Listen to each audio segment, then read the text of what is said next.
O programa ben de davet edildim acizane, fakat başka bir yerde, bir il dışında program olduğu için bir çakışma oldu, gidemedim. Fakat baştan da şunu biliyordum, tahmin ediyordum.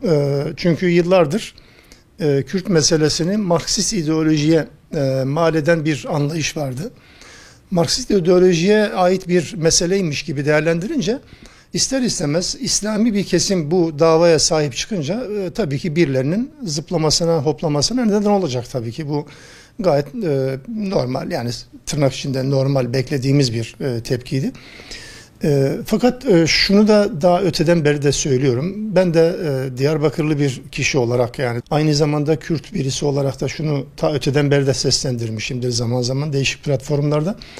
Bu meselenin özellikle İslami kesim tarafından da dikkate alınması gerekir. Bir, ikincisi egemen güçler tarafından bu meselenin de Müslümanların meselesi olduğunu da bilinmesi lazım. Her şekilde de bunun tespiti önemliydi.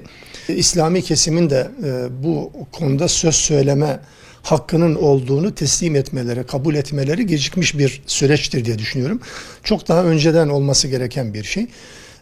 Fakat şunu da söyleyelim, bu konu başka ideolojilerle, başka düşüncelerle çözülecek bir konu değil. Eğer Doğu'yu bildiğim için söylüyorum, Doğu toplumunun sosyal yapısını bildiğim için söylüyorum.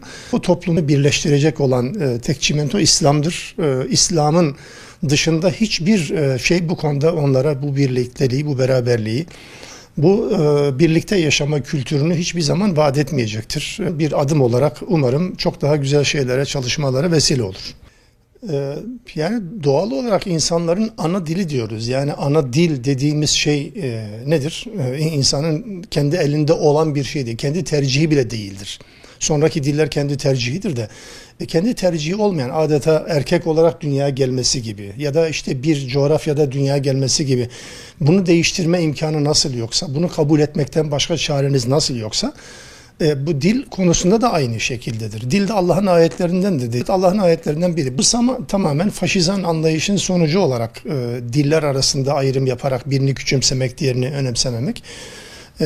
Tabii zaman içerisinde egemen güçlerin konuyla alakalı baskıları da, dışlanması da ya da işte Kürtçenin mesela dil olarak kabul edilmemesi de bu sonuçların tamamını ortaya çıkaran faktördür. Ama tabii son zamanlarda gelişmeler olsa bile yeterli midir? Değil. Umarız çok daha güzel gelişmelere sahne olur memleket. En azından coğrafyada bu badireden kurtulmuş olur. Yeryüzünde, insanlık tarihinde kendi yapısının özelliğini ön plana çıkararak ırkçılık yapan ilk kişi iblistir.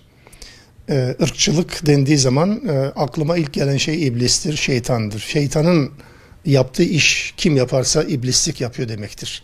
Çünkü sizin elinizde değil. Herhangi bir ırka mensup olmanız sizin elinizde değil. Herhangi bir bölgeye mensup olmanız elinizde değil. Elinizde olmayan bir şeyden dolayı da övünmenizin de bir anlamı yok.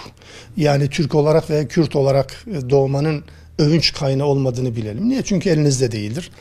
Dolayısıyla İslam bunların tamamını tolere eder. İslam'ın olmadığı yerlerde bunların tamamı olur. Dünyanın bütün coğrafyalarına bakın, İslam'ın egemen olmadığı yerde ırkçılık faktörü şu veya bu şekilde az ya da çok belli dozajda vardır. Ama İslam'ın, yani bunun ilk örneğini biz Mekke'de görürüz, İslam ilk yıllarında görürüz. Orada Allah Resulü'nün veda hutbesinde Müslümanlara son tavsiyelerinden bir tanesi de bu değil midir? Siyahın beyaza, beyazın siyaha üstünlüğü yoktur, üstünlük takva iledir diye. Dolayısıyla bu kıyamete kadar da Müslümanlar için önemli bir tehlike unsuru olduğunu da gösteren bir şeydir. Bizim görevimiz, Müslümanlar olarak görevimiz, Allah Resulü'nün bu tavsiyesini bütün zamanlarda, bütün zeminlerde muhafaza etmektir. Yani elbette yani bunu sağlayacak olan yegane şey İslam kardeşliğidir. Bunun dışında hiçbir şey beraber yaşanma kültürünü oluşturmaz, öğretmez de. Eksikliğimiz bu. İhmal ettiğimiz, önemsemediğimiz de bu yıllardır. Ama umarım artık İslam'ın da, Müslümanların da, bu davayı üstlenmiş olan insanların da, kardeşlerimizin de işin içerisine katarak, bir rol alarak, üstlenerek bu meseleyi de çözebileceklerine kanaatim tam. Şunu da ben söyleyeyim, açıkçası İslam dendiği zaman da, yani bu coğrafyada İslam dendiği zaman da Mesela ilim adamları, ilim adamlarına yön verenler, hayata yön veren, hayatı şekillendirenlerin çoğunluğunun Kürt alimler, Kürt ilim adamları olduğunu da unutmayalım.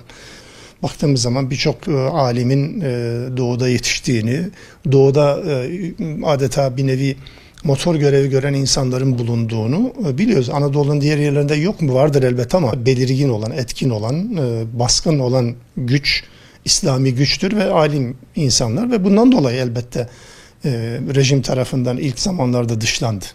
Her bir ferdin aslında İslam anlayışına, Allah'ın dinine, babasının din anlayışına demeyelim, Allah'ın gönderdiği din anlayışına, Allah Resulü'nün ortaya koymuş olduğu, pratik olarak ortaya koymuş olduğu din anlayışına sahip olduğu zaman zaten bunların tamamı biter. Bizim temel problemimiz Allah'ın dinini yaşamayışımızdır. Din diye bir şey var, İslam diye bir şey var ama bu İslam dedemizin İslam'ıdır. Allah'ın İslam'ı mıdır? İnan ki bu tartışılır. Bunu belli bir kıvama getirmediğimiz zaman istediğiniz kadar edebiyatını yapın, bu bir tarafa götürmüyor. Yani önce fertlerin İslam'ı ama Allah'ın dini olan İslam'ı çok iyi öğrendiği zaman zaten bu problemlerin hepsi çözülür gider. Bütün problemlerin temelinde genel anlamda söylemiyorum, İslami anlamda bir cehaletten kaynaklandığını belirtelim.